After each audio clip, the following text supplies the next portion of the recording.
সন্ত ৰামপাল গুৰু মহাৰাজ হৈছে এনে এজন মহাপুৰুষ যিজনে নিজৰ সত্য ভক্তি, তত্ত্বজ্ঞান, কৰুণা আৰু সেৱাৰ বলত সমাজত এক নতুন আদৰ্শ বলবৎ কৰিছে। সন্ত ৰামপাল গুৰু মহাৰাজৰ নেতৃত্বত তেওঁৰ সকলো সৎলোক আশ্ৰমে কৰা বিস্ময়কৰ সমাজ কল্যাণমূলক কামে সমাজখনক সোণালী ভৱিষ্যতৰ এক নতুন আশা দেখুৱাইছে। সন্ত ৰামপাল গুৰু মহাৰাজৰ পৰা নাম দীক্ষা গ্ৰহণ কৰাৰ পিছত লাখ লাখ লোকৰ কৰ্কট ৰোগ, এইডছ আদি দুৰাৰোগ্য ৰোগ নিৰাময় হ'ল। সন্তজনাৰ জ্ঞানৰ পৰা অনুপ্ৰাণিত হৈ তেওঁৰ অনুগামীসকলে লাখ লাখ ইউনিট ৰক্তদান কৰে। সন্তজনাই লাখ লাখ ভগ্নী কন্যাৰ যৌতুকমুক্ত বিয়াৰ আয়োজন কৰালে। সন্তজনাই লাখ লাখ মানুহক ড্ৰাগছ আসক্তিৰ পৰা মুক্ত কৰিলে। কোটি কোটি ধ্বংসপ্ৰাপ্ত পৰিয়াল শান্তিত লাগিল। সন্তজনাৰ আশ্ৰমত সমাৱেশৰ সময়ত বিনামূলীয়া চকুৰ চিকিৎসা আৰু দন্ত চিকিৎসাৰ ব্যৱস্থা কৰা হয়। সন্ত ৰামপাল গুৰু মহাৰাজৰ দ্বাৰা পৰিৱেশ সুৰক্ষাৰ উদ্দেশ্যে সময়ে সময়ে বৃহৎ পৰিসৰত বৃক্ষৰোপণ কৰা হয়। সন্তজনাই আৰ্তজনক তাৎক্ষণিক সকাহ দিবলৈ এম্বুলেন্স সেৱা আৰম্ভ কৰিছে। সন্তজনাই তেওঁৰ অনুগামীসকলক তেওঁলোকৰ শৰীৰ দান কৰিবলৈ অনুপ্ৰাণিত কৰে, যাতে মানৱতাৰ সেৱা আৰু চিকিৎসা ক্ষেত্ৰত উন্নতি কৰিব পৰা যায়। সন্ত ৰামপাল গুৰু মহাৰাজৰ সকলো আশ্ৰমত প্ৰতিদিনে বিনামূলীয়া ধৰ্মভোজৰ আয়োজন কৰা হয়, য'ত প্ৰতিবাৰেই প্ৰতিটো জাতি, প্ৰতিটো ধৰ্মৰ মানুহে একেলগে বহি ভোজন কৰে।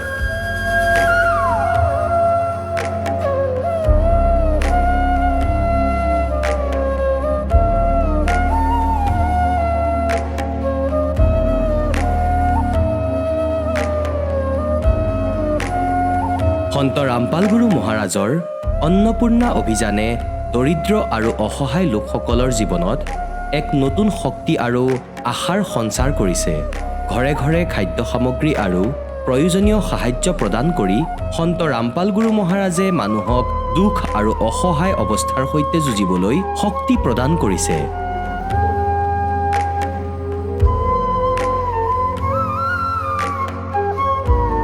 দৰিদ্ৰ লোকসকলৰ বাবে ঘৰ নিৰ্মাণ কৰা সন্ত ৰামপাল গুৰু মহাৰাজৰ অসাধাৰণ কাৰ্যই এনে এক নিদৰ্শন দাঙি ধৰিছে, যি যুগ যুগ ধৰি সন্তজনাৰ উদাৰতা আৰু দয়াৰ প্ৰতীক হিচাপে জনাজাত হৈ ৰ'ব।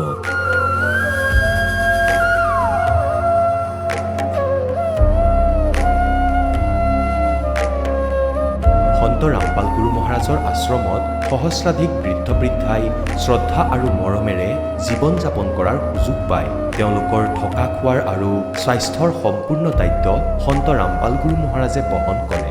অনাথ শিশুৰ বাবে সন্ত ৰামপাল গুৰু মহাৰাজৰ সকলো আশ্ৰম বিশেষ বৰদানতকৈ কম নহয়, য'ত তেওঁলোকক শিক্ষা, সংস্কাৰ আৰু ভৱিষ্যতৰ বাবে উন্নত সুবিধা প্ৰদান কৰা হয়।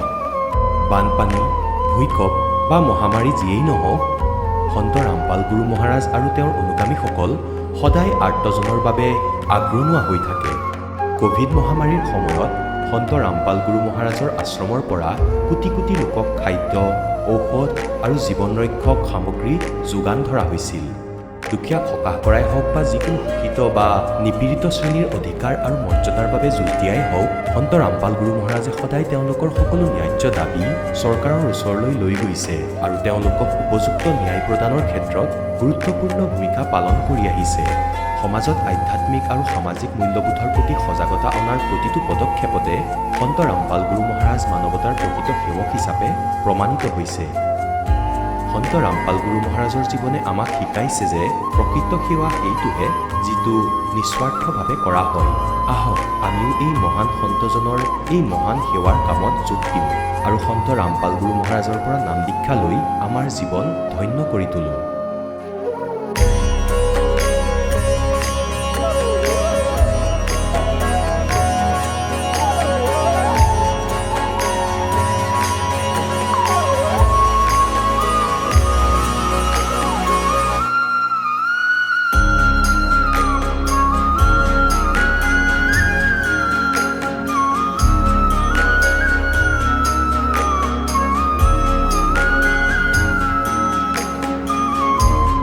আপোনালোকক পৰিয়ালৰ সৈতে সৎলোক আশ্ৰমলৈ আন্তৰিকতাৰে আমন্ত্ৰণ জনোৱা হ'ল।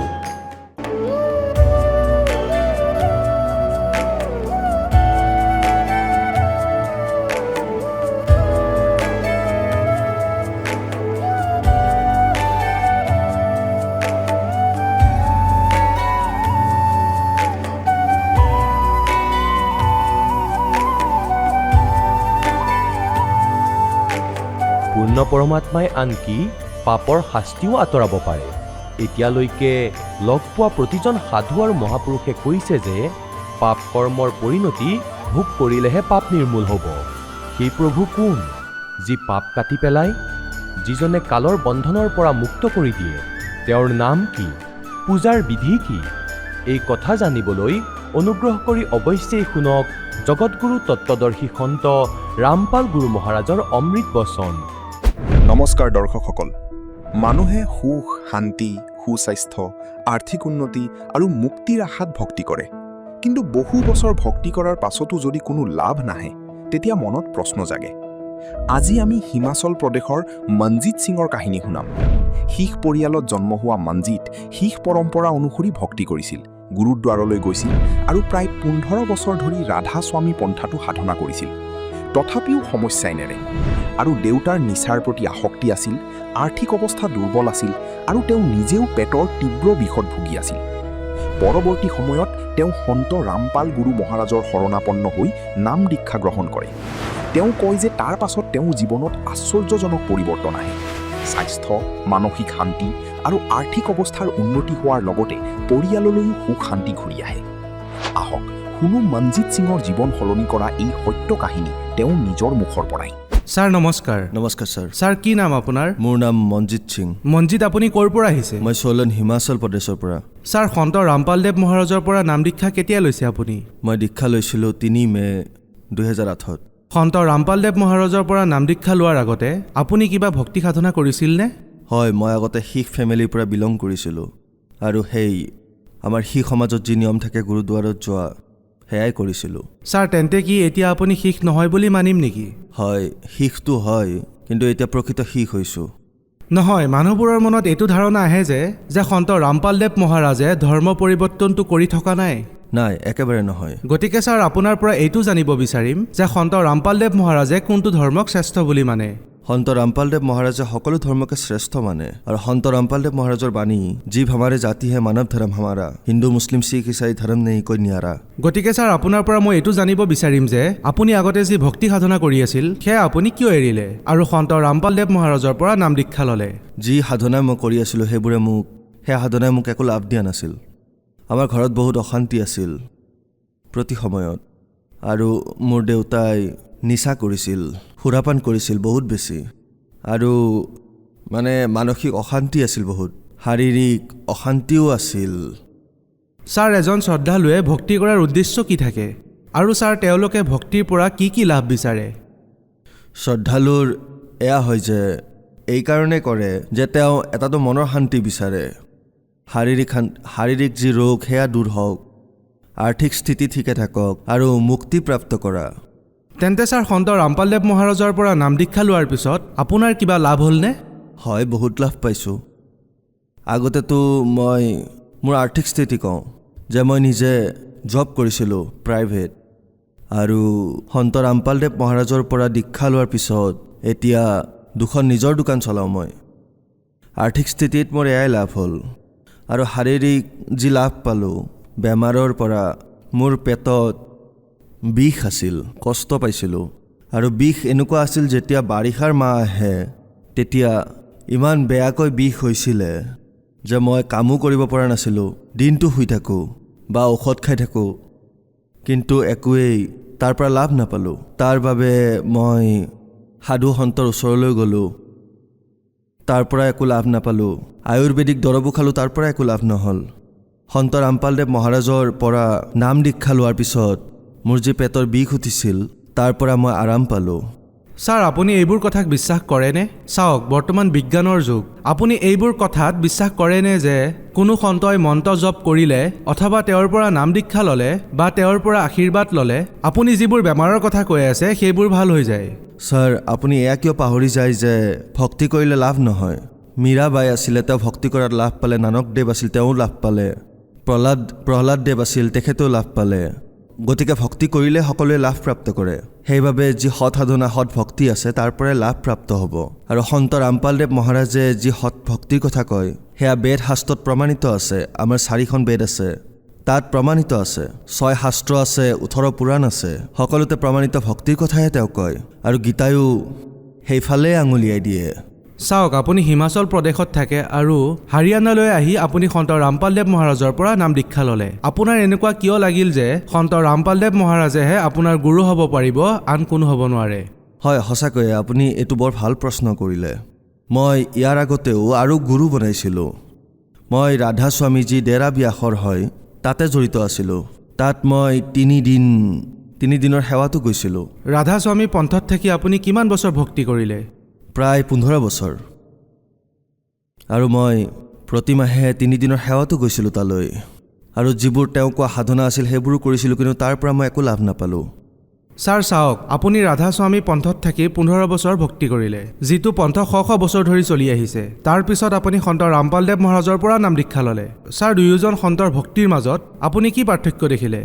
আটাইতকৈ বেছি পাৰ্থক্য এয়া লাগিল যে ৰাধাস্বামী পন্থত যি ভক্তি কয় তাত কয় যে পৰমাত্মা নিৰাকাৰ, আৰু আত্মা ইয়াৰ পৰা যেতিয়া যাব সৎলোকলৈ তেতিয়া এনেকুৱা হয় যেনেকৈ সাগৰত পানী টোপাল মিহলি হৈ যায়, এনেকুৱা হয়। আৰু সন্ত ৰামপালদেৱ মহাৰাজে যি আমাক ভক্তিবিধিৰ কথা কৈছে সেয়া বেদ অনুসাৰেহে কৈছে। বেদত লিখা আছে যে পৰমাত্মা সাকাৰ, আৰু এই পৰমাত্মাই সকলো পাপ কৰ্ম নাশ কৰে। এফালে সেই ৰাধাস্বামী পন্থই তেওঁলোকে কয় যে যি পাপ কৰ্ম আছে সেয়াটো ভুগিবই লাগিব। যদি মই পাপ কৰ্ম ভুগিবই লাগে তেন্তে মই ভক্তি কিয় কৰোঁ? মোৰ ভক্তি কৰাৰ লাভ কি? ভক্তিটো মই তেতিয়াহে কৰিম যেতিয়া মোৰ কিবা লাভ হ'ব। ছাৰ, এইটো আমিও শুনিছোঁ যে ভক্তি কৰাটো প্ৰয়োজনীয়, কিন্তু ভক্তি কৰাৰ পিছতো পাপ কৰ্ম নাশ নহয়, সেয়া ভুগিবই লাগে। এইটো কি শুদ্ধনে? ভক্তি কৰিলে পাপ কৰ্ম নাশ হয়। যি আমাৰ অজ্ঞানী গুৰু আছিল তেওঁলোকে এয়াই কৈছে আজিলৈকে যে ভক্তি কৰিলে পাপ কৰ্ম নাশ নহয়, য'ত নেকি আমাৰ বেদে প্ৰমাণ দিছে যে ভক্তি কৰিলেহে পাপ কৰ্ম কটা যাব আৰু ভক্তি কৰিলেহে মুক্তি পাব। ছাৰ, ৰাধাস্বামী সৎসংগী যিসকল আছে তেওঁলোকে এয়া কয় যে সন্ত ৰামপালদেৱ মহাৰাজৰ যিসকল অনুগামী আছে তেওঁলোকে কেৱল আধ্যাত্মিক লাভ প্ৰাপ্ত নকৰি কেৱল শাৰীৰিক লাভ আৰু ভৌতিক লাভ প্ৰাপ্ত কৰাৰহে ইচ্ছা ৰাখে, য'ত নেকি এজন শ্ৰদ্ধালুৱে আত্মা লাভৰহে ইচ্ছা ৰাখিব লাগে। এই বিষয়ে কি ক'ব বিচাৰিব? যিসকল সৎসংগী ভাইয়ে এয়া কয় যে শাৰীৰিক লাভৰ একো আৱশ্যকতা নাই, কেৱল আত্মাৰ লাভৰ আৱশ্যকতা আছে, গতিকে এয়া সম্পূৰ্ণৰূপে ভুল। যেতিয়ালৈকে আমাৰ আৰ্থিক স্থিতি বেয়া হৈ থাকে একো লাভ নহ'ব। যদিহে আমাৰ শাৰীৰিক অৱস্থা ঠিক নহয় তেতিয়াও ভক্তি নহ'ব। যদি এই শাৰীৰিক যি লাভ আছে, ধৰক আমাৰ কিবা ৰোগ আছে, যদি আমি সেই ৰোগৰ পৰা সুস্থ হওঁ তেতিয়াহে ভক্তি কৰিব পাৰিম। যদি আমাৰ আৰ্থিক স্থিতি ভাল নহয়, যদি ভালেই নহয়, তেনেহ'লে আমি কেনেকৈ ভক্তি কৰিব পাৰিম? কেনেকৈ আত্মাৰ লাভ প্ৰাপ্ত কৰিম? ছাৰ, মই আপোনাৰ পৰা এতিয়া এইটো জানিব বিচাৰিম যে সন্ত ৰামপালদেৱ মহাৰাজৰ পৰা নাম দীক্ষা লোৱাৰ পিছত কি লাভ পালে? সন্ত ৰামপালদেৱ মহাৰাজৰ পৰা নাম দীক্ষা লোৱাৰ পিছত মোৰ আৰ্থিক স্থিতি ঠিক হ'ল আৰু যি শাৰীৰিক লাভ আছিল সেয়া পালোঁ। মোৰ প্ৰায় 6 পৰা 7 বছৰ হৈ গ'ল মোৰ পেটত যি বিষ আছিলে সেয়া ক'তোৱে ঠিক কৰিব পৰা নাছিলোঁ। সন্ত ৰামপালদেৱ মহাৰাজৰ পৰা নাম দীক্ষা লোৱাৰ পিছতহে মই সেই লাভ পালোঁ। ছাৰ, আগতে আপুনি কিবা নিচা কৰিছিল নে? নাই, নাছিলোঁ। ছাৰ, ভগত সমাজক কি বাৰ্তা দিব বিচাৰিব? ভগত সমাজক এইটোৱে বাৰ্তা দিব বিচাৰিম যে সন্ত ৰামপালদেৱ মহাৰাজৰ শৰণলৈ আহক, তেওঁৰ জ্ঞান বুজক। যদি জ্ঞান বুজিব খোজে টিভিত সাধনা টিভিত 7:30 বজাৰ পৰা 8:30 বজালৈ সন্ত ৰামপালদেৱ মহাৰাজৰ সৎসংগ আহে, সেয়া শুনক। এই সৎসংগ 10 দিন এমাহ গভীৰভাৱে শুনক, সেই জ্ঞানক বুজক। যেতিয়া জ্ঞান বুজি পাব তেতিয়া আপুনি নিজেই এই ভক্তি গ্ৰহণ কৰিব। হয়, ধন্যবাদ। সৎ চাহেব। দৰ্শকসকল, আপোনালোকে শুনিলে সন্ত ৰামপাল গুৰু মহাৰাজৰ পৰা নাম দীক্ষা প্ৰাপ্ত কৰি সুখী হোৱা ভকতৰ অনুভৱ। এতিয়া চাওক জগতগুৰু তত্ত্বদৰ্শী সন্ত ৰামপাল গুৰু মহাৰাজৰ মংগল প্ৰবচন। তাৰপিছত কিছুদিনৰ পিছত চাব, যেতিয়ালৈকে ভক্তি নকৰে তেতিয়ালৈকে টোপনি নাহিব। সেই নাম বাৰে বাৰে জপ কৰিলে আপোনাৰ আনন্দ লগা আৰম্ভ হ'ব। গতিকে আপোনাৰ অন্তঃকৰণত যি পাপ কৰ্মৰ যি হেঁচা আছিলে, প্ৰভাৱ আছিলে, সেয়া আঁতৰি গৈ থাকিব। যেনেকৈ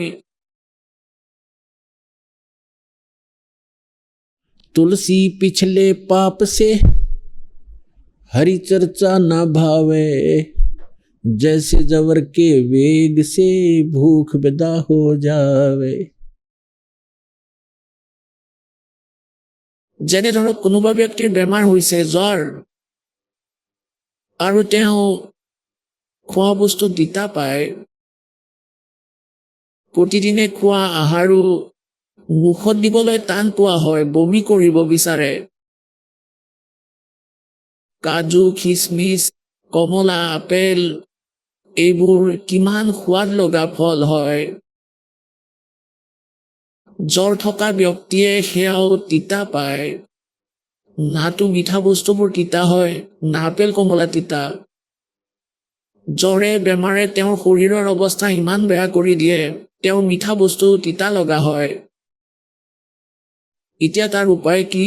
সেই মিঠা বস্তুবোৰ আকৌ মিঠা কৰিবলৈ? যদি সেই ব্যক্তিক কোনোবাই কয় এসাঁজ ভোজন কৰা, বহুত ভাল খাদ্য বনাইছে, হালোৱা বনাইছে, ক'ব নাখাওঁ, যিয়ে নবনোৱা কিয়। এতিয়া তাৰ চিকিৎসা কি? কিয়নো ইয়াৰ কাৰণ কি? ইয়াৰ কাৰণ হ'ল যে জ্বৰে তেওঁৰ শৰীৰৰ অৱস্থা বেয়া কৰি দিছে। সেইবাবে তেওঁ মিঠা বস্তু তিতা অনুভৱ কৰিছে। ইয়াৰ চিকিৎসা কি? যেনে ধৰক কাৰোবাৰ যদি মেলেৰিয়া হয় আৰু কণিন আটাইতকৈ তিতা ঔষধ হয়, আৰু নিবিচাৰিলেও তিতা লাগিলেও সেয়া খাবই লাগিব। সেই তিতা ঔষধ বাৰ বাৰ খালেহে, নাখালেও খাবলগীয়া হয়, আৰু সেয়া খালেহে জ্বৰ নাশ হৈ যাব। আৰু যি মিঠা বস্তু তিতা লাগিছিল সেয়া মিঠা লাগিবলৈ আৰম্ভ হৈ যাব। আৰু যিমানেই জ্বৰ আঁতৰি গৈ থাকিব সিমানেই কিবা নহয় কিবা আহাৰ প্ৰাণীয়ে আৰম্ভ কৰি দিয়ে খাবলৈ। গতিকে এই প্ৰকাৰেই যাৰ অন্তঃকৰণৰ পাপৰ প্ৰভাৱ বেছিকৈ আছে তেওঁলোকে পৰমাত্মাৰ চৰ্চা ভাল নাপায়, নালাগিলেও হ'ব। নিবিচাৰিলেও শুনা তোমালোকে সৎসংগ, নিবিচাৰিলেও এবাৰ ভক্তি নিশ্চয় আৰম্ভ কৰা। কবি চাহেবে কয়, कबीर हरि के नाम को हिज भजो चे खज और उल्टा सुल्टा उगेगा खेत पड़ा जो बीज। লাগিলে মনেৰে ভজন কৰক প্ৰথমে, নহ'লে বা জোৰ কৰিয়াই হওক, কিন্তু কৰিবই লাগিব। कबीर हरि के नाम को हिज भजो चे खज उल्टा सुल्टा उग ही खेत पड़ा जो बीज। খেতিত শস্য দিয়াৰ পিছত সেয়া ওলোটাকৈ দিয়া বা চিধাকৈ সেয়া গজিবই গজিব। গতিকে এই প্ৰকাৰে আমি আৰম্ভণিতে আপুনি এনেকৈ কৰিব লাগিব। তাৰ পিছত কিছুদিনৰ পিছত কি হ'ব? যেতিয়ালৈকে আপুনি ভক্তি নকৰিব কোনো কামতেই মন নবহিব, আন কাম কৰিবলৈ মন নোযোৱা হ'ব। গতিকে যেনেকৈ যাৰ আগতে জ্বৰ আছিলে তেওঁক এইটো কৈছিলোঁ মাহত এবাৰ হ'লেও আহিব লাগিব। দূৰৰ ঠাইৰ ভকত আহিলে তেওঁক 3 মাহ 4 মাহ সময় দিছিলোঁ। কাৰণ ডক্তৰে ট্ৰিটমেণ্ট কৰিবলৈ ৰোগীক বাৰে বাৰে মাতে, তেওঁ কোনো নিজ ইচ্ছাৰে নামাতে। গতিকে মই আপোনালোকক এইবাবে মাতো, যদিহে আপুনি আহি থাকে আপোনাৰ ৰুচি বাঢ়িব, আপোনাৰ শুভ সংস্কাৰ বাঢ়ি গৈ থাকিব। আৰু যেতিয়া ৰুচি আৰম্ভ হ'ব আপোনাক কোনেও বাধা দিব নোৱাৰিব। যেতিয়া আপোনাৰ পাপ কৰ্মৰ জ্বৰ আঁতৰি যাব তেতিয়া আপোনাক কোনেও বাধা দিব নোৱাৰিব। আপোনাক মাতিবলগীয়াই নহ'ব, আপুনি নিজেই আহিব। যেতিয়া আপুনি জ্ঞানৰ সৈতে পৰিচিত হৈ যাব তেতিয়া আপোনাৰ অন্তঃকৰণত জমা হোৱা সেই পাপ নষ্ট হৈ যাব। তেতিয়া আপুনি সৎলোক আশ্ৰম বৰবালাৰ বাহিৰে কোনো স্থানেই দেখা নাপাব এই পৃথিৱীত যাক আপুনি নিজৰ বুলি ভাবিব পাৰিব।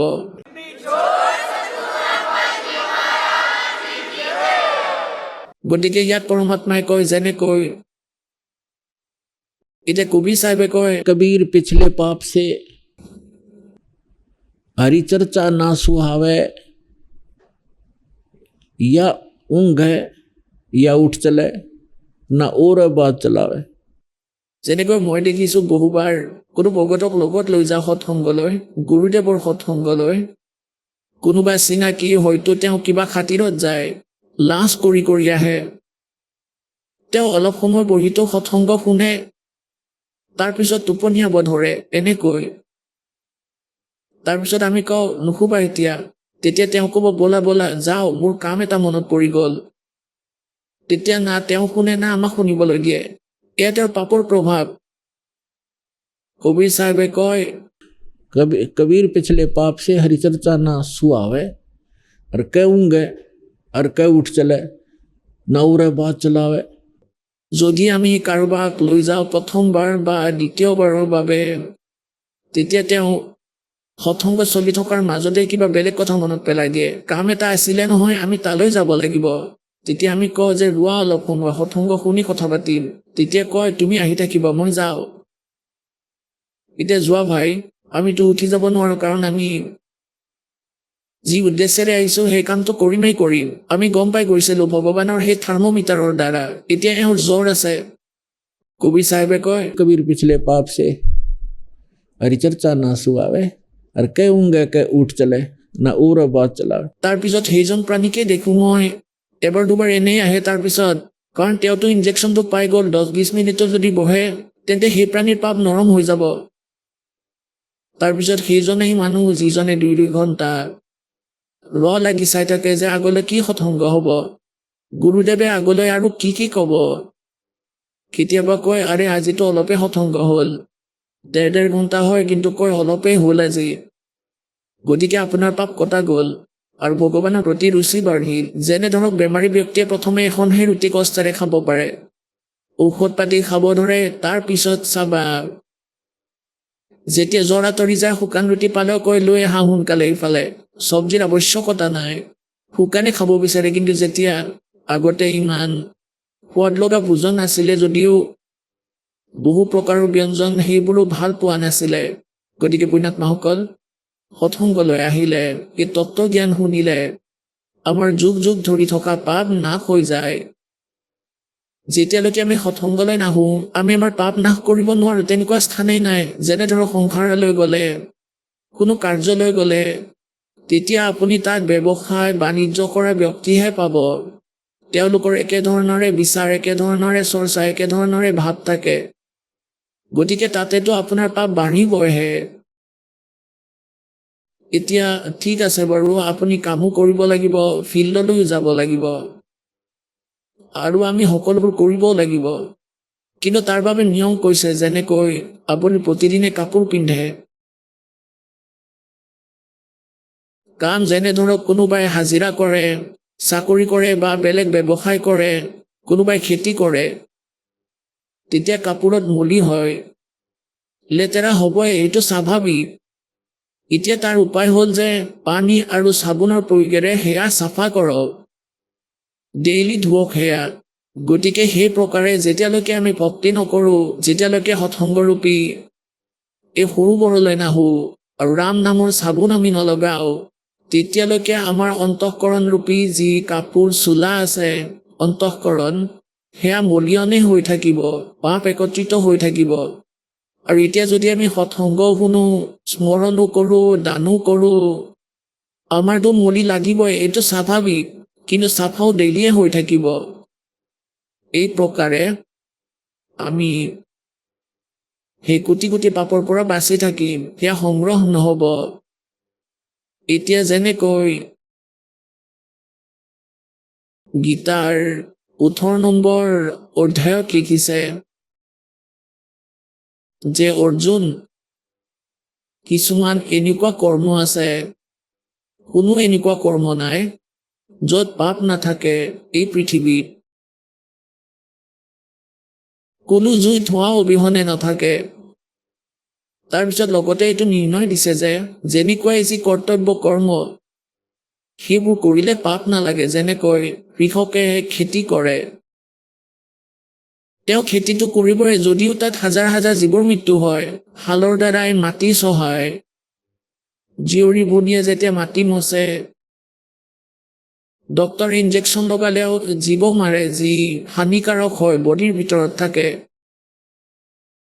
আৰু যেতিয়া কোনোবাই নিজৰ বেপাৰ বা নিজৰ বাবে, নিজৰ কামৰ বাবে খোজ কাঢ়ে অথবা কোদালেৰে মাটি খান্দে, যিকোনো কাম কৰক, ৰুটি বনাওক, জুই জ্বলালেও পাপ হয়। ইয়াৰ বাবে পৰমাত্মাই কৈছে যে ইয়াৰ এটা বিধান আছে। মানৱ শৰীৰ প্ৰাপ্ত প্ৰাণীয়ে গুৰু ধৰাটো অনিবাৰ্য। যেতিয়াই সন্তান 3 বছৰীয়া হৈ যায়, তাৰ বাবে গুৰু থকাটো অনিবাৰ্য। আধ্যাত্মিক গুৰু, যেনে ধৰক পুণ্যাত্মাসকল, যিসকলে গুৰু ধৰা নাই আৰু যদিও ধৰিছে নকলি সেয়া, যিসকল অধিকাৰী নহয়, এতিয়া যেনেকৈ এজন লাইচেন্স যে ড্ৰাইভিং লাইচেন্স আছে চালক প্ৰমাণপত্ৰ যাৰ চালক প্ৰমাণপত্ৰ অথৰাইজড হয় ভালদৰে বনোৱা সঠিক অধিকাৰীৰ দ্বাৰা বনোৱা যদি ড্ৰাইভিং লাইচেন্স আছে আৰু তেওঁ গাড়ী চলাই থাকোঁতে যদি কিবা কাৰণত দুৰ্ঘটনা হয় তদন্তৰ অধিকাৰীয়ে পোনপ্ৰথমে তেতিয়া তেওঁৰ লাইচেন্সখন চাব যদি তেওঁৰ ওচৰত লাইচেন্স আছে তেনেহ'লে 90% বাচিব কাৰণ এওঁ আনট্ৰেইনড নহয় তেওঁৰ দ্বাৰা গাড়ী চলাওঁতে কোনো ভুল হোৱা নাই আন কিবা চাৰ্কামষ্টান্সেছ হৈছে সেইবাবেই দুৰ্ঘটনাটো ঘটিছে আৰু যদি তেওঁৰ ওচৰত লাইচেন্স নাই তেন্তে চিধাই দোষী হ'ব তেওঁৰ ওচৰত অপশ্যনেই নাথাকিব তেওঁ গাড়ী চলোৱাৰ অধিকাৰী নহয় চলাব নাজানে তেওঁ এনে অৱস্থাত যদি তেওঁ গাড়ী লৈ যাওঁতে কিবা দুৰ্ঘটনা হয় তেন্তে তেওঁ দোষী গতিকে এই প্ৰকাৰে যিসকলে গুৰু ধৰা নাই নকলি বনাইছে তেওঁৰ দ্বাৰাতো এই পাপ হ'বই কিয়নো সকলোৱে কোনোবাই হাজিৰা কৰে কোনোবাই কৃষক হয় কোনোবাই কিবা কৰে তেওঁলোকৰ দ্বাৰা যি পাপ হ'ব সেয়া তেওঁলোকে ভুগিবই লাগিব কাৰণ তেওঁলোকে এই শৰীৰৰূপী গাড়ী যি আছে তাৰ লাইচেন্স বনোৱা নাই লাইচেন্স বনোৱাৰ সময়ত অধিকাৰীয়ে ইয়াৰ ট্ৰেইনিং দিয়ে যে ৰাইটৰ ফালে গ'লে এনেকৈ চাবা লেফ্টৰ ফালে গ'লে এনেকৈ চাবা প্ৰথম গিয়াৰ ইমানত থাকিব লাগিব দ্বিতীয় গিয়াৰ ইমানত থাকিব লাগিব ব্ৰেক এনেকৈ লগাবা সাৱধান হ'ব লাগিব ইমান দূৰৰ পৰা গাড়ী শ্ল' কৰিব লাগিব মানে সকলোখিনি ট্ৰেইনিং দিয়ে যি কাৰণে তেওঁ দুৰ্ঘটনা কৰিবই নোৱাৰে ঠিক এই প্ৰকাৰে সৎসংগত যিজন গুৰু থাকে জীৱই যিয়ে ৰাম নাম শৰীৰৰূপী গাড়ী প্ৰাপ্ত কৰিছে সেইখন চলোৱাৰ আগতে তাৰ সকলোবোৰ ক্ৰিয়া আৰু সকলোবোৰ ফাউল পইণ্টছ প্লাছ মাইনাছ সকলো শিকোৱা হয় इच्छा कर मारे नहीं बिन इच्छा मर जा कहे कबीर तास का वही पाप नहीं लगे জানি বুজি নামাৰে যেনে ধৰক কোনোবাই গৈ আছে ৰাস্তাৰে আৰু পৰুৱাৰ লাইন এটা আহি গ'ল জানি বুজি তাত ভৰি নথব বাচিবলৈ চেষ্টা কৰক যদি ৰাস্তাটো সৰু হয় ইফালে শস্য সিফালে শস্য পানী আছে শস্যত আৰু আপুনি ৰাস্তাৰে গৈ আছে যদি সন্মুখত পৰুৱা আহি যায় তেতিয়াহ'লে তাক মাৰিবলৈ আপোনাৰ ইচ্ছা নাথাকে সিহঁতে ভুল স্থানত আহিছে সিহঁতৰ ৰাস্তা নহয় এইটো যদি তাতে আপোনাৰ ভৰিৰ তলত কিবা ভৰিও যায় আপোনাৰ মনত এটা দুখ থাকি যাব এনেকুৱা ভাৱ এটা হৈ থাকিব লাগে যে ভগৱান পাপটো হৈ আছে কিন্তু মই বাধ্য আৰু যেনেকৈ কৃষকে হাল বায় তাত তেওঁৰ জীৱ মৰাটো উদ্দেশ্য নহয় তাত তেওঁৰ যে কৰ্তব্য কৰ্ম এলাউড সেয়া কৰি আছে তাৰ দ্বাৰা পাপ নহয় তেওঁৰ ঠিক তেনেকৈ যেতিয়া ঘৰ মুছে উপদেশ লৈ থৈছে জীৱ হত্যা কৰাটো তেওঁৰ উদ্দেশ্য নহয় চাফা কৰিবই লাগিব নহ'লে হানি কৰিব তেওঁৰ শৰীৰত হানি হ'ব গতিকে মচাটো ফেনাইল দিয়াটো কোনো অসুবিধা নাই আপুনি দিব পাৰে তেতিয়া পাপ নহয় আৰু দ্বিতীয়তে তাৰ পিছতো যদি অলপ মলি জমা হয় আমি যি নিত্য নিয়ম কৰোঁ মন্ত্ৰ মাতোঁ চাবোন আৰু পানী প্ৰতিদিনে প্ৰয়োগ কৰোঁ তেতিয়া অন্তঃকৰণ চাফা কৰা কাম হৈয়ে যায় গতিকে এই প্ৰকাৰে আমি এই জীৱন সফল কৰিম গতিকে আপোনাৰ লাইচেন্স হৈ গৈছে আৰু আপুনি ইচ্ছা কৰি মাৰিব নোৱাৰে যদি ইচ্ছা কৰি মাৰা অপৰাধীটো হ'বাই জানি বুজি যেনেকৈ কোনোবাই এনেদৰে জোতা লৈ পোক মাৰিবলৈ ধৰে তেন্তে তেওঁ মূৰ্খ ভগতে এনেকুৱা নকৰে গতিকে এই প্ৰকাৰে আমি এই স্থানত হৈ থকা পাপৰ পৰা বাচিব পাৰোঁ আৰু এয়া এনেকুৱা স্থান পুণ্যাত্মাসকল যেতিয়ালৈকে সৎগুৰু নাপাওঁ তেতিয়ালৈকে পাপ নাশ নহয় ঠিক আছে কোনোবাই অলপ বেছি গাইড কৰি দিয়ে বাৰু ভাল জ্ঞান দিয়ে যদিও তেতিয়া আপোনাৰ পাপ আৰু পুণ্য দুয়োটাই সংগ্ৰহ হৈ গৈ থাকিব এতিয়া এয়া এনেকুৱা স্থান যেনেকৈ কৃষকে খেতি কৰিবৰ বাবে শস্য উৎপাদন কৰিবলৈ আৰু মাটিখিনি কিমানবাৰ চহাই হালেৰে হালেৰে মাটিখিনি খান্দে বাই আৰু বাই ঘাঁহখিনি শেষ কৰে। হাৰিয়ানাৰ ক্ষেত্ৰৰ ভিতৰত বিশেষকৈ ৰোহতাক, সোনিপত, ভিৱানীৰ ক্ষেত্ৰত জিনকা নালাডিৰ যি ডিষ্ট্ৰিক্ট আছে হাৰিয়ানাত, মই দেখিছোঁ যে শস্য উৎপাদন কৰিবলৈ ঘেঁহু সিঁচাৰ আগতে কমচে কম 4-5 বাৰ মাটিখিনি শুকানে চহাব লাগে, যাতে ঘাঁহ বনখিনি আঁতৰি যায়। তাৰপিছত শস্য সিঁচা হয়। আৰু পুণ্যাত্মাসকল, তাৰ পিছতহে বীজ দিয়া হয়, তাৰো মূল্য দিব লগা হয়। হাল অথবা ট্ৰেক্টৰেৰে মাটি চহাই মাটিখিনি গুড়া কৰে, তাৰ বাবেও পইচা দিব লাগে। বীজ সিঁচিলেও পইচা দিব লাগে। তাৰ পিছত সাৰ পানী দিবৰ বাবেও পইচা লাগিব। তেতিয়াহে বহু কষ্টৰ পিছত ঘেঁহুৰ বীজ দেখা পোৱা যায়। প্ৰাপ্ত হয় ইমান কষ্ট কৰাৰ পিছত, চেষ্টা কৰাৰ পিছত। গতিকে শস্য উৎপাদন কৰিবলৈ, কণা পাবলৈ কৃষকে কিমান কষ্ট আৰু খৰচ কৰিবলগীয়া হয়। আৰু সেই মাটিকেই যদি একো খেতি নকৰা এনেই পেলাই থৈ দিয়া, এবছৰৰ ভিতৰতে তাত ইমান ঘাঁহ বন গজি যাব, দেখাই নাপাবা যে ইয়াত মাটি আছিল নে নাই, এনেকুৱা হৈ যাব। গতিকে এই যে ঘাঁহ বন যি অনাৱশ্যকীয়, সেয়াটো এনেই গুজিলে। আৰু কণা উৎপাদন কৰিবলৈ, ঘেঁহু উৎপাদন কৰিবলৈ কষ্টও কৰিলা, পইচাও খৰচ কৰিলা, তথাপিও কিবা নহয় কিবা এটা বিপদ আহে কেতিয়াবা। কেতিয়াবা ফ্লাড আহে, কেতিয়াবা খৰাং হয়। সেয়া সমস্যাও লগতে হৈ থাকে পেৰালেল। তেতিয়াহে গৈ ক'ৰবাত ঘেঁহু দেখা পোৱা যায়, প্ৰাপ্ত হয়, আৰু ঘাঁহ বন এনেই গজে। গতিকে এয়া এনেকুৱা স্থান, কালৰ এই পৃথিৱীৰ লোক, সকলো লোক ইয়াত পাপটো নকৰাকৈয়ে হয়। আৰু পুণ্য কৰিবলৈ সেই কৃষকজনৰ দৰে বিশেষ ব্যৱস্থা কৰিব লাগিব, পইচাও খৰচ কৰিব লাগিব, তাত সময়ো দিব লাগিব, আৰু তেতিয়াহে গৈ আপোনাৰ পুণ্য হ'ব। এই লোকেই এনেকুৱা। पृथ्वी ऊपर पग जो धारे, करोड़ जीव एक दिन में मारे। ओए है। কবিৰদাসে নিজৰ মৰমেলাত মা ধৰ্মদাসক বুজাই যে আপুনি ধৰ্মও কৰি আছে, ভক্তিও কৰি আছে, আৰু তীৰ্থযাত্ৰাও কৰি আছে। আকৌ আপুনি কয় যে একো পাপ কৰা নাই বুলি। তেতিয়া পৰমাত্মাই তেওঁক বুজালে যে প্ৰথমে তোমাৰ পাপবোৰ গণাম, কিমান কৰা এদিনত। पृथ्वी ऊपर पग जो धारे, करोड़ जीव एक दिन में मारे। सत्य ब्राह्मण की है हत्या, जो चौका तुम देवो नित्या। যি চৌকা মোচা তুমি, লেপা তুমি, ৰুটি বনোৱা সেই চৌকাত, ইয়াত 70 ব্ৰাহ্মণৰ হত্যাটো আপুনি এবাৰ খাদ্য বনাওঁতেই কৰে। ব্ৰাহ্মণ মানে ভগত। শাস্ত্ৰত সন্তৰ হত্যাটো বহুত ডাঙৰ পাপ বুলি কৈছে। পৰমাত্মাই কৈছে, তোমাৰতো মনত আছে চাগে যে এজন ব্ৰাহ্মণ হত্যা কৰিলে কিমান পাপ হয়। এতিয়া কওঁ, सत्य ब्राह्मण की है हत्या, जो चौका तुम देवो नित्या। মাটিৰে লেপি যি তুমি ডেইলি মোচা, 70জন ব্ৰাহ্মণক হত্যা কৰাৰ সমান পাপ কৰা। और ब्राह्मण से हत्या जो होई, जल स्नान करत हो सोई।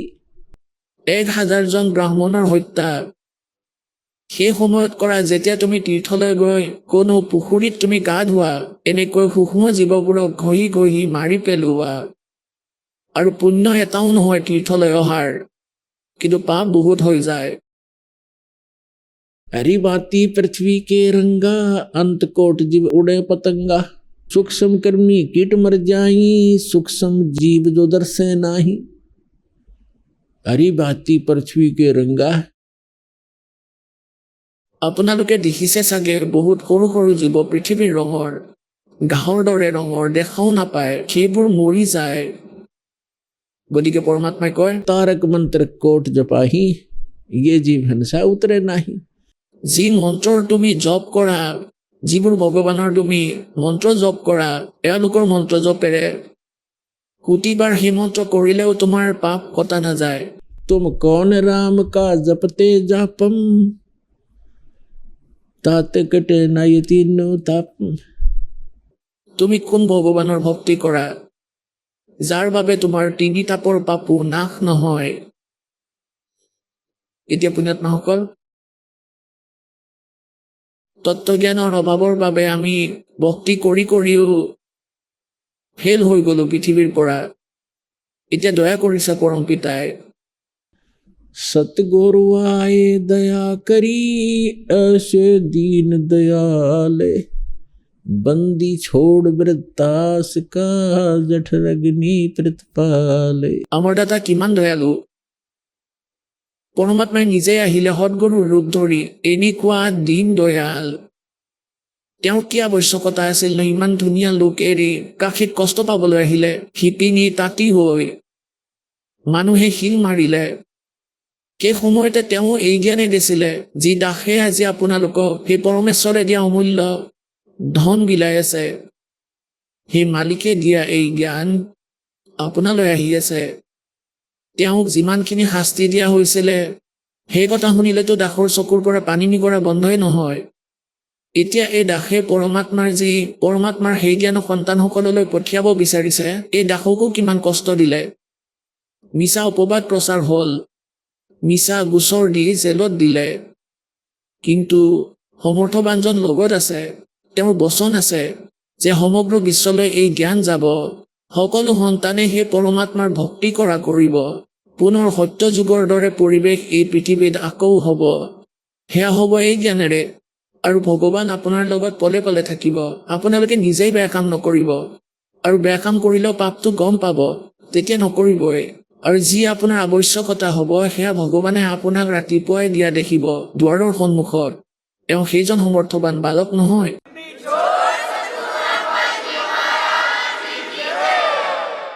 তেতিয়াহে আমি বেয়াৰ পৰা বাচিম, ভগৱানক ভয় কৰিম।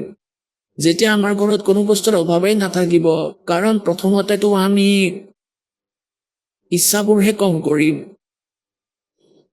আৰু যেতিয়ালৈকে ইচ্ছা কম নহ'ব, আমি ভক্তি কৰিব নোৱাৰো।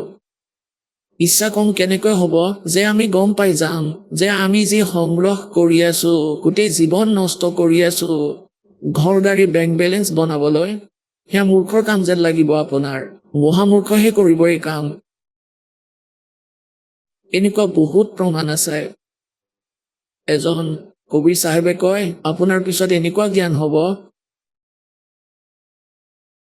আপুনি পৰমাত্মাৰ ভক্তি আৰু জ্ঞানক সৎসংগক প্ৰাধান্যতা দিয়া কৰিব। আৰু সাংসাৰিক কামত যদি দেৰিও হয়, তেতিয়া ভগৱানৰ ওপৰত বিশ্বাস থাকিব যে মালিকে সকলো চম্ভালি ল'ব। চম্ভালিবও তেওঁৱেই, জীৱইটো কেৱল নিজৰ স্তৰৰ প্ৰযত্নহে কৰিব পাৰে। এতিয়া যেনেকৈ বহুত এনেকুৱা প্ৰমাণ দাসে এই ভক্তি মাৰ্গলৈ অহাৰ পিছত বেছি অনুভৱ কৰিছে, কাৰণ চকু খোল খায় আমাৰ। কাৰণ আমি জ্ঞানৰ পোহৰৰ টৰ্চ পাওঁ, তেতিয়া আমি পোহৰত চলা আৰম্ভ কৰোঁ, উজ্জ্বলতাত। এই দাসে দীক্ষা লৈছিলে, আৰু দীক্ষা লোৱাৰ 2-3 বছৰ আগতে, চন 1983-84 কথা, দাসে ৰোহটকত ছাৰ্ভিচ কৰিছিলে, জুনিয়ৰ ইঞ্জিনিয়াৰ, চিভিল ইৰিগেশ্যন ডিপাৰ্টমেণ্টত, হাৰিয়ানাত। তাত এজন বেংক মেনেজাৰ আছিল। বেংক মেনেজাৰজনে ৰোহটকত ছেক্টৰ 1ৰ ভিতৰত,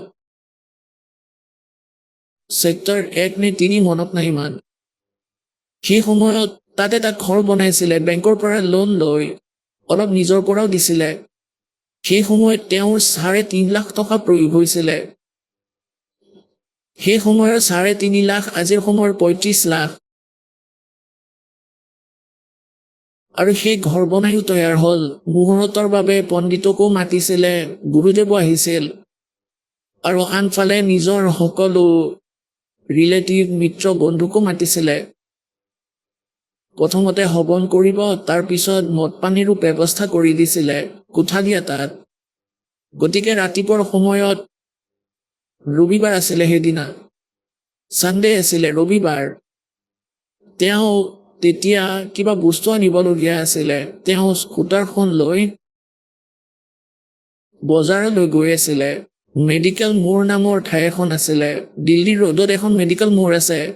মেডিকেল মূৰত এখন 2 হুইলাৰৰ লগত, তেওঁৰ 2 হুইলাৰ আছিলে, স্কুটাৰৰ লগত স্কুটাৰ। তেওঁতো স্পীডত গৈ আছিলে, তেওঁৰ মনোযোগ ব্ৰেগেৰে যোৱাত আছিলে যে গৈ মদ পানী খাব পাৰিম। আজি মুহূৰ্ত হৈ গ'ল ঘৰৰ, স্কুটাৰৰ লগত স্কুটাৰ খুন্দা খালে আৰু পৰি গ'ল। এনেকৈ পৰিয়ে ফুটপাথ আছিলে ওচৰত, মূৰটো ফুটপাথত গৈ লাগিল, তাতেই তেওঁৰ মৃত্যু হৈ গ'ল।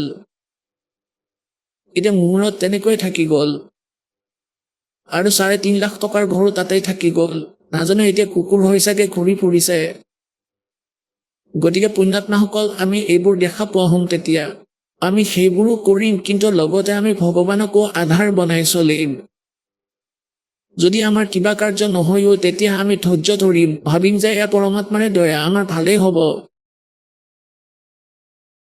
গতিকে এই প্ৰকাৰে পুণ্যাত্মাসকল, এয়া বহুত ভয়ানক যি যুগ, কলি যুগৰ, ইয়াত আমি অলপ সুবিধা পাইছোঁ, শিক্ষিত হ'লোঁ, ভালদৰে ধোৱা মেলা কৰিব ধৰিলোঁ, ভাল ইনষ্ট্ৰুমেণ্ট বনালোঁ, আমি ইণ্টাৰনেট লগালোঁ, উৰা জাহাজ বনালোঁ, কিন্তু ভগৱানৰ পৰা দূৰত গুচি গ'লোঁ।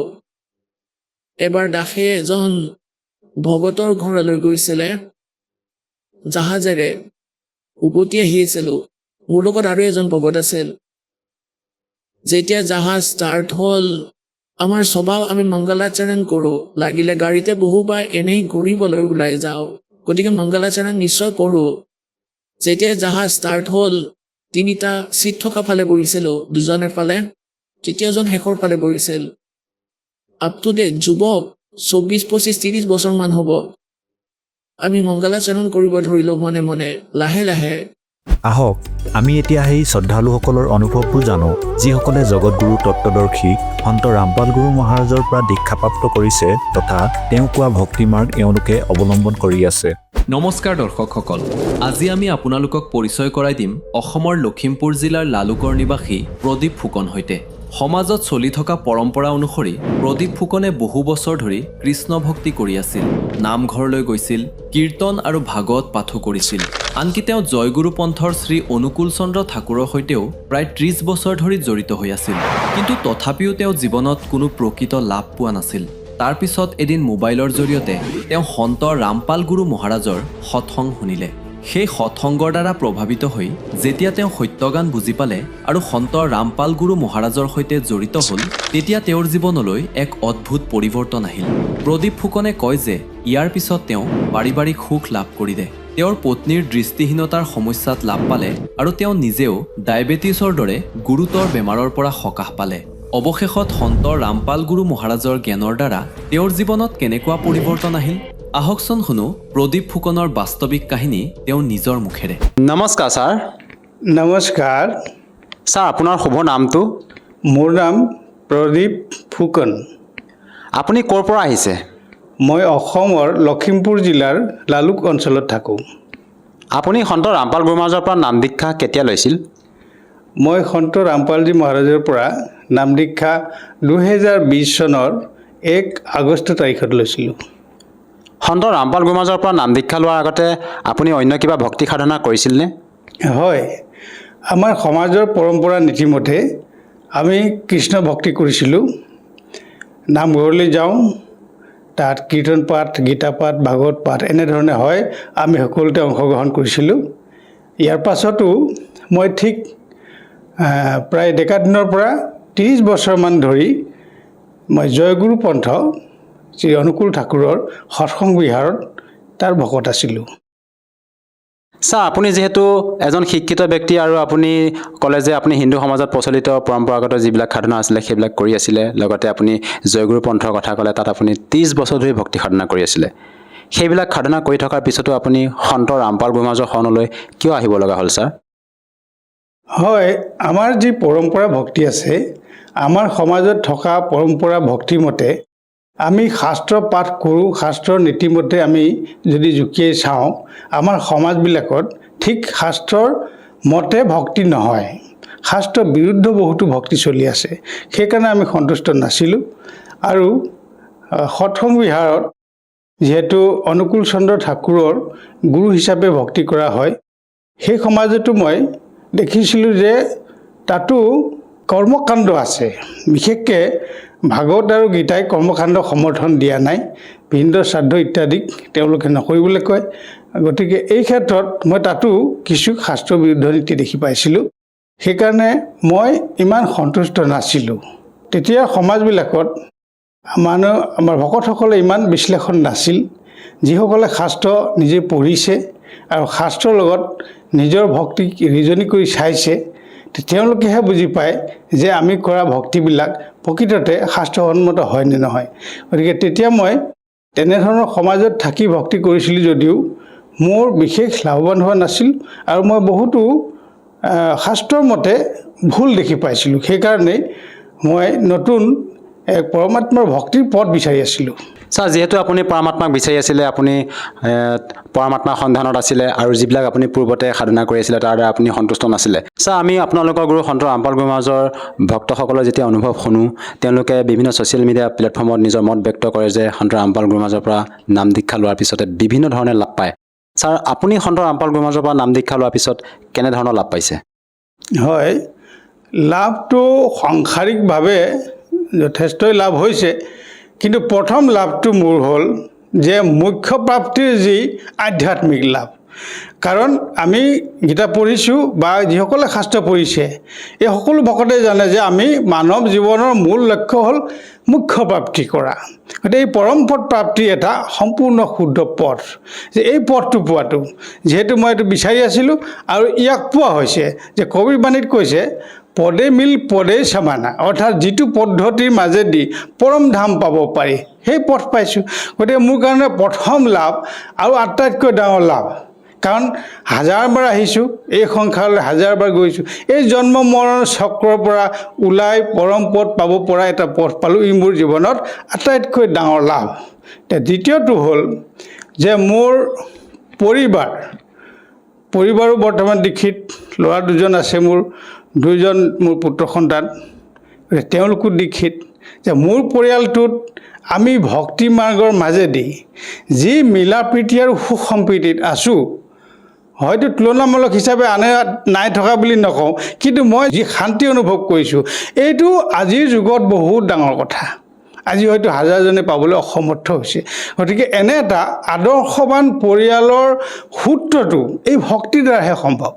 গতিকে আমাৰ গুৰু মহাৰাজে, সন্ত ৰামপালজী গুৰু মহাৰাজৰ ভক্তিৰ পথৰ দ্বাৰা এই যিটো পাৰিবাৰিক সুখ শান্তি মিলা প্ৰীতি পোৱা যায়, এইটো মোৰ দ্বিতীয় লাভ। আৰু তৃতীয় লাভ এটা অনেক লাভ আছে, তাৰ ভিতৰত বিশেষকৈ মোৰ পৰিবাৰৰ আগতে আজি বহুত বছৰ ধৰি ছুগাৰ আছিল। যিটো ছুগাৰ প্ৰেছাৰ বেমাৰটো প্ৰায় আজিকালি দেখাই যায়। তেওঁ ইমান বেছি হৈছিল, মই ঠিক দাপৰিত থকা সময়ত তেওঁ মাজে মাজে ৰাতিপুৱাই গৈ ছাব চেণ্টাৰত এই ছুগাৰটো জোখে আৰু কান্দে যে মই আৰু জীয়াই নাথাকিম। কেলৈ 500-600 তললৈ নাহে। যে লখিমপুৰৰ যিসকল মানে বিশেষ ভাল ডক্টৰ, তেওঁলোকে ঔষধ দিয়ে, যিসকল এক্সপাৰ্ট তেওঁলোকৰ ঔষধ খোৱাৰ পিছতো যে ছুগাৰ 500-600 এনেকৈ থাকে, তললৈ নাহে। আচৰিত কথা।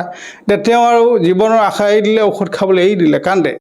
মই ক'লোঁ, তেতিয়া তেওঁ নাম লোৱা নাছিল, বোলো এটা কাম কৰা, তুমি এতিয়া অতি সোনকালে গৈ নাম লোৱা।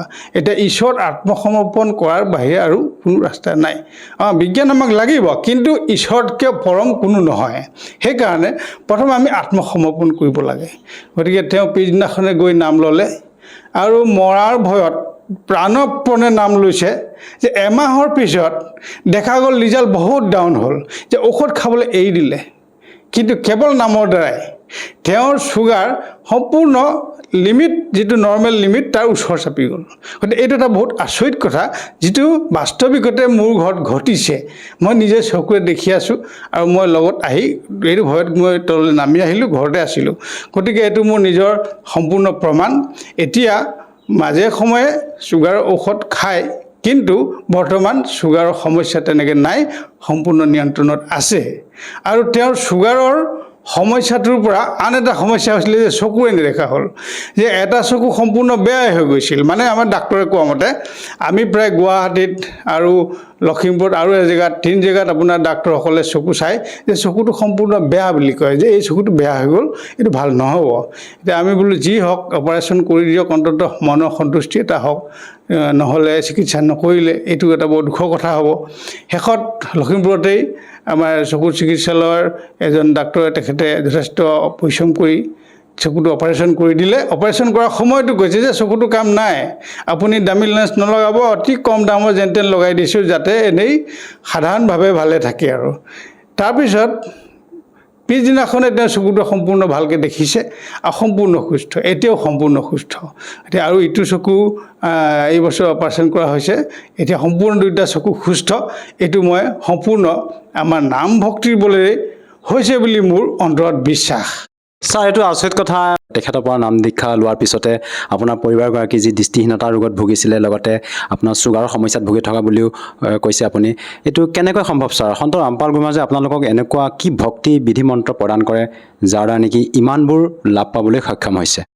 হয়, মই দেখা পাইছোঁ যে ভক্তি সাধনা, আমাৰ যি পৰম্পৰা ভক্তি সাধনা আছিলে, এইটো হ'ল বহিৰ্মুখী। আমি যি বুজি পাওঁ তাৰ মাজেদি কৈছোঁ যে এই পৰমাত্মাৰ ভক্তি, আমাৰ কবিদেৱৰ ভক্তি হ'ল সম্পূৰ্ণ অন্তৰ্মুখী ভক্তি। যে অন্তৰ্মুখী সাধনাত আমাৰ দেহত বিভিন্ন স্থানত আমাৰ মুখ্য দেৱতাসকল আছে, ব্ৰহ্মা বিষ্ণু মহেশ আছে, এইসকলৰ উপৰিও পৰমাত্মা নিৰ্দিষ্ট স্থানত আছে। যে আমি অন্তৰ্মুখী সাধনাৰ দ্বাৰা ইয়াত যি মন্ত্ৰ দিয়া হয়, এই মন্ত্ৰৰ দ্বাৰা অৰ্থাৎ এই নামৰ দ্বাৰা, নাম স্মৰণৰ দ্বাৰাই এই সকলোখিনি আমাক শৰীৰ সুস্থ হোৱাত সহায় কৰে। কাৰণ পৰমাত্মা আৰু আত্মাৰ অবিহনে দেহটো অচল। গতিকে সেইটো বিজ্ঞানে ঢুকি নাপায়, যিহেতু তাক প্ৰমাণ কৰিব নোৱাৰে। কিন্তু আধ্যাত্মিক দিশত আমি বিশ্বাস কৰিব লাগিব, কাৰণ ঈশ্বৰ সকলোৱে বিশ্বাস কৰে। গতিকে ঈশ্বৰ বিশ্বাস কৰিলে আমি আত্মা পৰমাত্মা বিশ্বাস কৰিব লাগিব, আৰু এনেধৰণৰ কথাটো সম্ভৱ। বৰ্তমান আমি যি দেখিছোঁ যে কবিৰ পন্থত পৰমাত্মাৰ ভক্তি কৰা হয়, ইয়াক সম্পূৰ্ণ অন্তৰ্মুখী সাধনা, যিটো বাকী সমাজবিলাকত নাই, মই দেখাত নাই। কাৰণ সকলোৱে বাহিৰৰ এটা ঈশ্বৰ বিচাৰে, তেওঁলোকে ভক্তি সাধনা কৰে নিজৰ নিজৰ মতে, কিন্তু অনুষ্ঠানমুখী, কেৱল অনুষ্ঠানমুখী। বাকী সময়টোত 24 ঘণ্টাত আমাৰ ধৰ্ম লাগি থকা নাই, মই যি কৰোঁ এনেকুৱা ধৰণৰ কথা।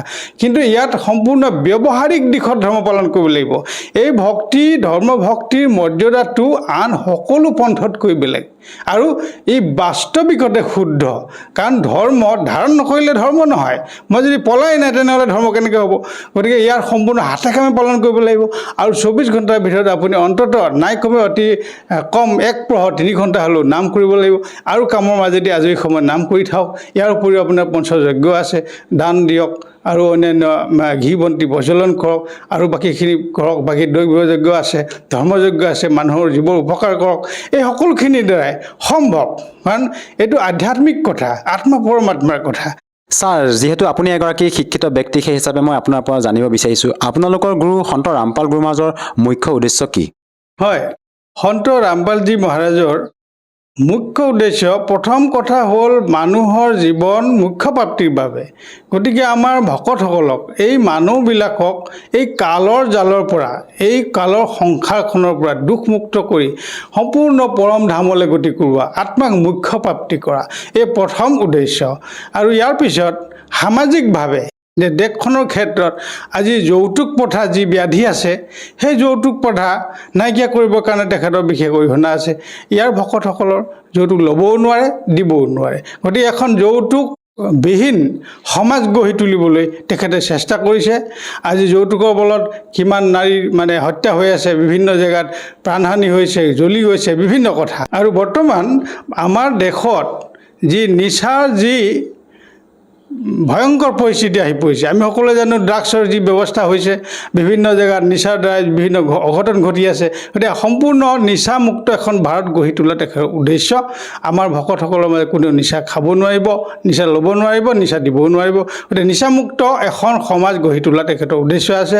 ইয়াৰ পিছত বিভিন্ন ঠাইত মোবাইল গাড়ীৰ যোগেদি যে চিকিৎসা সেৱা প্ৰদান কৰা হৈছে, চিকিৎসা শিবিৰ পাতিছে, তাত ৰোগীসকলক সহায় কৰা হৈছে, আৰু ৰক্তদান শিবিৰ পতা হৈছে, এই চৰকাৰক সহায় কৰা হৈছে। তাৰ উপৰিও ৰক্তদান দিছে, আৰু দেহদান আমাৰ ভকতসকলক তেখেতে প্ৰেৰণা দিছে যে আমাৰ এই মাটিৰ শৰীৰটো আমি প্ৰাণ যোৱাৰ পিছত আত্মা যোৱাৰ পিছত আমাৰ মাটিৰ শৰীৰটোৰ কি কাম আছে গতিকে আমি দেশৰ কাৰণে আমাৰ মেডিকেল ছাত্ৰ ছাত্ৰী মেডিকেল ষ্টুডেণ্টবিলাকৰ কাৰণে আমি দেশৰ কাৰণে আমি দান কৰিব পাৰোঁ গতিকে দেহদান হৈছে গতিকে এনেধৰণৰ বহুতো সমাজ কল্যাণ কাম গঢ়ি তুলিছে তেখেতে এখন দুৰ্নীতিমুক্ত দুখমুক্ত কুসংস্কাৰমুক্ত ভাৰতবৰ্ষ গঢ়ি তোলাৰ তেখেতৰ উদ্দেশ্য আছে ছাৰ যিহেতু আপুনি সন্ত ৰামপাল গুৰু মহাৰাজৰ পৰা নাম দীক্ষা লোৱাৰ পিছতে শাৰীৰিকভাৱে হওক আৰ্থিকভাৱে হওক পাৰিবাৰিকভাৱে হওক বিভিন্ন ধৰণে লাভ পালে যিসকল দৰ্শকে আজি আপোনাক এই টিভি স্ক্ৰীণত প্ৰত্যক্ষ কৰি আছে তেওঁলোকক আপুনি কি বাৰ্তা দিব বিচাৰে যাতে তেওঁলোকেও আপোনাৰ দৰে উপকৃত হ'ব পাৰে হয় মই হাতযোৰ কৰি সকলো দৰ্শকলৈ নিবেদন জনাইছোঁ যাতে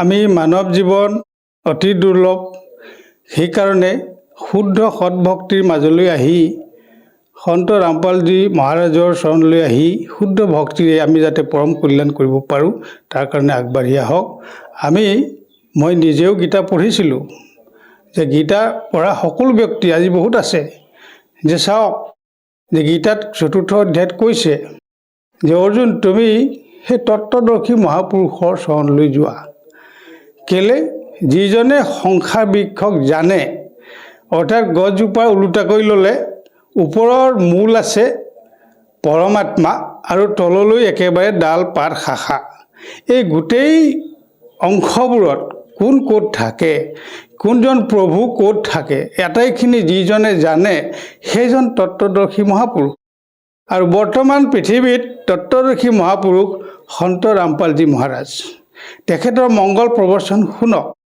আৰু তেখেতৰ জ্ঞানৰ দ্বাৰাই আমি সকলোৱে লাভৱান হ'ব লাগে আৰু সকলোৱে নিজৰ আমি জীৱন কল্যাণ কৰিব লাগে সেইকাৰণে মই সকলোকে অনুৰোধ জনাইছোঁ কৰজোৰে মই প্ৰাৰ্থনা জনাইছোঁ যিহেতু মই প্ৰায় 30 বছৰ ধৰি জয়গুৰু পন্থটো আছিলোঁ আৰু তাতো আমি বিভিন্ন ধৰণে সাধনা কৰিছিলোঁ নাম ধ্যান কৰিছিলোঁ কিন্তু ঈশ্বৰৰ অনুভৱতাটো পোৱা নাছিলোঁ গতিকে আৰু মই গীতা পাঠ কৰিছিলোঁ নিজেও আৰু বিভিন্ন গীতা অনুষ্ঠানৰ ব্যাখ্যাও শুনিছিলোঁ যে গোটেই গীতাৰ ব্যাখ্যাবিলাকৰ মতেও আমি যি পুৰণা সাধনা কৰি আছিলোঁ এই সাধনাৰ ভক্তি প্ৰকৃততে শুদ্ধ মাৰ্গ বুলি আমি মোৰ ব্যক্তিগত জীৱনৰ অভিজ্ঞতাৰ পৰা ক'ব নোৱাৰোঁ গতিকে নতুনকৈ মই যি মাৰ্গত বৰ্তমান আহিছোঁ এই সৎভক্তিৰ মাৰ্গত মই নিজে আহি যেনেধৰণে উপকৃত হৈছোঁ আৰু মই যি শান্তি লাভ কৰিছোঁ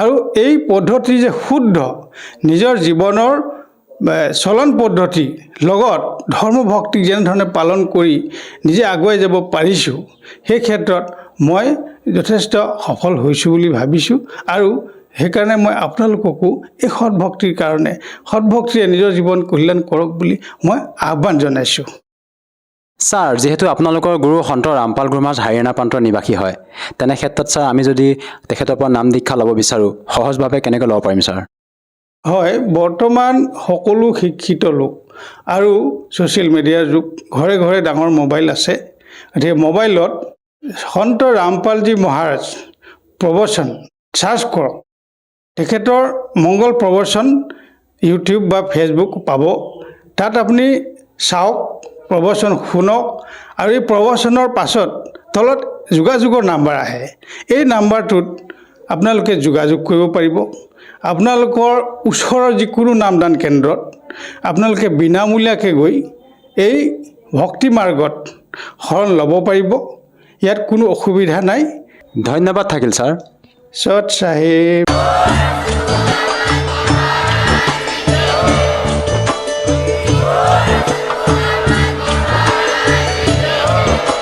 আপুনি শুনি আছিলে জগতগুৰু তত্ত্বদৰ্শী সন্ত ৰামপাল গুৰু মহাৰাজৰ মংগল প্ৰবচন অধিক জানিবৰ বাবে ভিজিট কৰক www.jagatgururampalji.org সন্ত ৰামপাল গুৰু মহাৰাজৰ শুভ আশীৰ্বাদত সমগ্ৰ বিশ্বতে 500তকৈ অধিক নাম দীক্ষা কেন্দ্ৰ আছে য'ত সন্ত ৰামপাল গুৰু মহাৰাজৰ দ্বাৰা বিনামূলীয়াকৈ নাম দীক্ষা দি থকা হৈছে আপোনাৰ ওচৰৰ নাম দীক্ষা কেন্দ্ৰৰ ঠিকনা জানিবলৈ সম্পৰ্ক কৰক 7082208528